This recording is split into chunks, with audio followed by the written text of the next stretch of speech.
मध्य प्रदेश विधानसभा के पूर्व सदस्यों का शनिवार को स्नेह सम्मेलन हुआ, जिसमें पूर्व विधायकों ने अपने सुझाव दिए और उन सभी को अपने अपने क्षेत्र में सक्रिय रहने का आह्वान अध्यक्ष गिरीश गौतम के द्वारा किया गया। इस दौरान पूर्व विधायक की पेंशन 35 से बढ़ाकर 60,000 करने पर सहमति बनी। राहुल गांधी द्वारा भारतीय पीएम नरेंद्र मोदी को लेकर विदेश में दिए गए बयान पर भाजपा आग बबूला है और लगातार राहुल को अपरिपक्व बताकर हमले कर रही है। सीएम शिवराज सिंह चौहान ने शनिवार को लगातार तीसरे दिन राहुल गांधी का आलोचना कर माफी मांगने की मांग की। उधर टेलीग्राम पर 10वीं और 12वीं बोर्ड की परीक्षाओं के पेपर लीक के नाम पर ठगी करने वाले 3 छात्रों को पुलिस ने गिरफ्तार कर लिया। सीबीआई का दावा कि इस ग्रुप में 36,000 छात्र छात्राएं जुड़े थे, जिनमें से कुछ लोगों के साथ ठगी कर करीब 3.5 लाख रुपए एकत्र किए थे। महू में आदिवासी युवती के साथ सामूहिक दुष्कर्म और हत्या के बाद प्रदर्शन के दौरान एक आदिवासी युवक की मौत के चलते प्रदेश सरकार के खिलाफ महिला कांग्रेस का प्रदर्शन जारी है। शनिवार को राजधानी में महिला कांग्रेस ने सरकार के खिलाफ जमकर नारेबाजी कर सद्बुद्धि यज्ञ किया और समाज में हो रही इस तरह की घटनाओं के लिए जिम्मेदार माना। उधर 15 मार्च को बस स्टैंड से जहांगीराबाद के लिए लाल बस में चढ़े ग्वालियर पदस्थ एसआई अजय जैन का मोबाइल चुराने वाले गिरोह के सरगना को पुलिस ने गिरफ्तार कर लिया है। मध्य प्रदेश विधानसभा में शनिवार को पूर्व विधायकों का स्नेह सम्मेलन आयोजित किया गया, जिसमें अध्यक्ष गिरीश गौतम ने पूर्व जनप्रतिनिधियों को उपहार भेंटकर भरोसा दिलाया कि उनके लिए विधायक विश्राम गृह में 30 कमरे आरक्षित किए जाएंगे। वहीं उनकी पेंशन को 35,000 से बढ़ाकर 60,000 करने का भी भरोसा दिलाया है। इस दौरान पूर्व विधायक कैलाश विजयवर्गीय ने कहा कि इस तरह के आयोजन में हम अपनी भूमिका और सुझाव देने के लिए हमेशा तत्पर है। तो सरकार को और विधानसभा को चाहिए कि इन लोगों का उपयोग करें, और वैसे भी हमको मानदेय मिलता है तो कम से कम हमें ऐसा तो लगे कि हम कुछ काम करते हैं तो हमें मानदेय मिलता है। तो मैंने सुझाव दिया है, और वैसे भी इस विधानसभा की गरिमा बनाए रखने में इन सब विधायकों की बड़ी भूमिका रही है, और बड़ी सौजन्यता हुआ करती थी हमारे समय में, जिसका अभी थोड़ा सा अभाव है। जब ये विधानसभा के सदस्य पुराने अपने अनुभव के माध्यम से नए लोगों को बताएंगे तो मेरा ख्याल है फिर से सौजन्यता बनेगी। और डेमोक्रेसी में, प्रजातंत्र में मनमुटाव का कहीं स्थान ही नहीं है।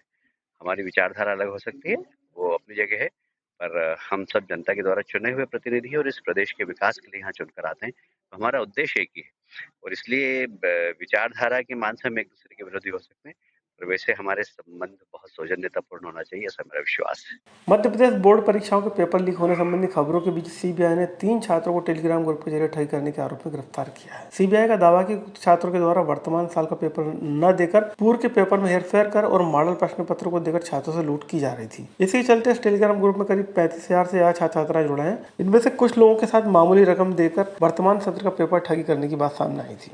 और इसमें जो है कई क्वेश्चंस एक बार में डाले जाते थे, पिछले साल के मॉडल क्वेश्चंस डाले जाते थे, और इसमें कई परसेंटेज जो है पुराने परसेंटेज जो है वो मैच कर जाते थे कई क्वेश्चंस। तो इसको लेकर के ही जो है ये बच्चों को जो गुमराह किया जाता था। असली पेपर्स नहीं डाले जाते थे, पुराने पेपर्स जो है या फिर 2000 पिछले साल के क्वेश्चन पेपर्स डाले जाते थे या फिर मॉडल क्वेश्चन पेपर्स डाले जाते थे, और बच्चों को गुमराह करके जो है लगभग 600 से ज़्यादा बच्चों से जो है और पिछले साल के क्वेश्चन पेपर्स डाले जाते थे। मैंने जितने भी पूरे ग्रुप में देखा है तो कहीं भी जो है डायरेक्ट क्वेश्चन पेपर जो है, जो नया क्वेश्चन पेपर 2023 का जो एग्जाम्स हो रहे हैं उसके पेपर नहीं डले हुए हैं। पिछले साल के पेपर्स थे, या फिर पिछले साल के पहला पेज हटा करके दूसरे तीसरे पेपर्स डालते थे, और वो जो है नए पेपर से बिल्कुल भी मैच नहीं करते थे। माध्यमिक शिक्षा मंडल की जो है रिपोर्ट भी हमारे पास प्रस्तुत है, जिसमें उन्होंने जो है ये दावा किया है कि ये जो भी पेपर्स इस ग्रुप्स पे हैं वो जो है पहले के पेपर्स हैं, नए पेपर्स नहीं। राहुल गांधी के विदेश में पीएम मोदी के खिलाफ दिए गए बयान से भारतीय जनता पार्टी जमकर आहत है। यही वजह है कि भाजपा के नेता लगातार राहुल से माफी की मांग कर रहे हैं। मध्य प्रदेश के मुख्यमंत्री शिवराज सिंह चौहान ने भी लगातार तीसरे दिन राहुल गांधी की परिपक्वता पर सवाल उठाते हुए उनके विदेश में दिए गए बयान की निंदा की और माफी की मांग दोहराई है।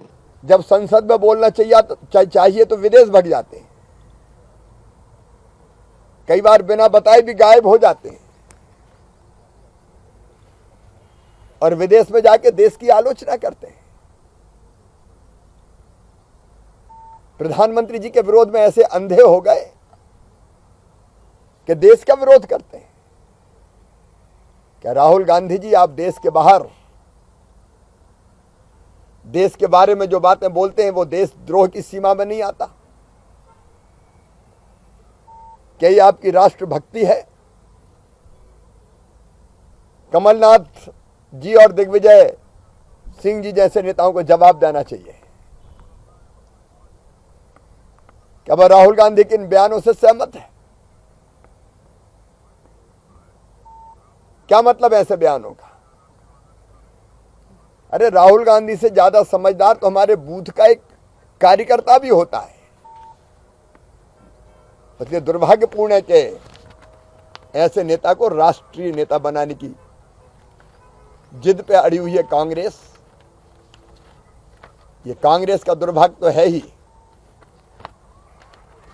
लेकिन कांग्रेस के दुर्भाग्य को वो देश का दुर्भाग्य बनाने पर ना तुले। मध्य प्रदेश में आदिवासियों पर हुए हमले के बाद विपक्ष के निशाने पर सरकार है, लिहाजा शनिवार को महिला कांग्रेस ने प्रदर्शन कर महू में इस घटना के विरोध में जमकर नारेबाजी और शिवराज सिंह चौहान से इस्तीफा दिलाने की मांग की। इस दौरान महिला कांग्रेस के सदबुद्धि एक कर भाजपा की सरकार की निंदा की। जिसके साथ में गैंगरेप की घटना हुई, उसके बाद में उसकी मौत हो गई, उसके बाद में वहाँ पे एक जो आदिवासी बच्चा था जो अपने परिवार का इकलौता सहारा था, उसको कहीं ना कहीं गोली लगाई गई, गोली लग गई और उसकी तुरंत घटना स्थल पे मौत हो गई। तो मैं ऐसे जो मध्य प्रदेश में जो जंगल राज चल रहा है, माननीय मुख्यमंत्री जी से पूछना चाहती हूँ कि माननीय मुख्यमंत्री जी, आपके राज्य में कोई भी सुरक्षित नहीं है। अब तो यहाँ तक कि जो निर्दोष व्यक्ति अगर वो थानों में जाते हैं तो उनकी FIR दर्ज नहीं होती।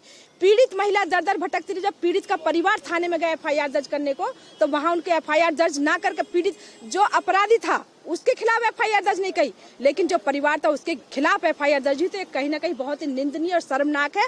और माननीय मुख्यमंत्री जी से कहना चाहते हैं कि आपसे सत्ता गद्दी नहीं संभल रही है, महिलाओं को सुरक्षा नहीं दे पा रहे हो, तो आपको शर्म आना चाहिए और अपने गृह मंत्री को भी, नरोत्तम मिश्रा जी को भी अपनी राजगद्दी से इस्तीफा दे देना चाहिए। पिछले दिनों ग्वालियर में पदस्थ SI का लाल बस में फोन चोरी हो गया था। इस दौरान SI और उसके साथी द्वारा एक संदिग्ध को पकड़कर जहांगीराबाद थाने को सौंप दिया गया था। बाद में पूछताछ में उसने अपने साथियों का नाम बताया। इसके बाद शनिवार को इसके सरगना सोहेल उर्फ दिलबर को पकड़ा गया। इसके पास से SI आशीष जैन का मोबाइल जब्त कर लिया गया। सोहेल पर 7 से अधिक मामले विभिन्न थानों में दर्ज है। वो अपने एक साथी के साथ लाल बस में PHQ के लिए आ रहे थे रेलवे स्टेशन से। रास्ते में भारत टाकीज के पास 3 संदिग्ध व्यक्ति युवक चढ़े और सवारियों के आसपास सटकर खड़े होने लगे। इसी बीच इनकी जेब से इन्हीं बदमाशों में से एक ने मोबाइल निकाल लिया। संदेह होने पर इन्होंने देखा तो मोबाइल इनकी जेब में नहीं था और वो तीनों लड़के बस से उतरकर भागने लगे, जिसमें से एक को इनने पकड़ लिया था, दोनों ने मिलके और थाने लाए थे, जिस पर से तीनों बदमाशों के विरुद्ध नामजद FIR की गई और उसी दिन से तलाश जारी थी। आज इसमें से जो इनका गैंग लीडर है सोहेल और दिलावर को गिरफ्तार किया गया और आरोपी के कब्जे से मोबाइल जब्त किया गया। पूछताछ में आरोपी से एक थाना क्षेत्र की दिनांक 14 मार्च को चोरी गई एक्टिवा स्कूटर भी जब्त की गई है। आरोपी सूचीबद्ध अपराधी है। इसके विरुद्ध भोपाल के अलग अलग थानों में 7 प्रकरण दर्ज हैं और इसके एक आरोपी को गिरफ्तार कर लिया, एक को और शीघ्र गिरफ्तार किया जाएगा।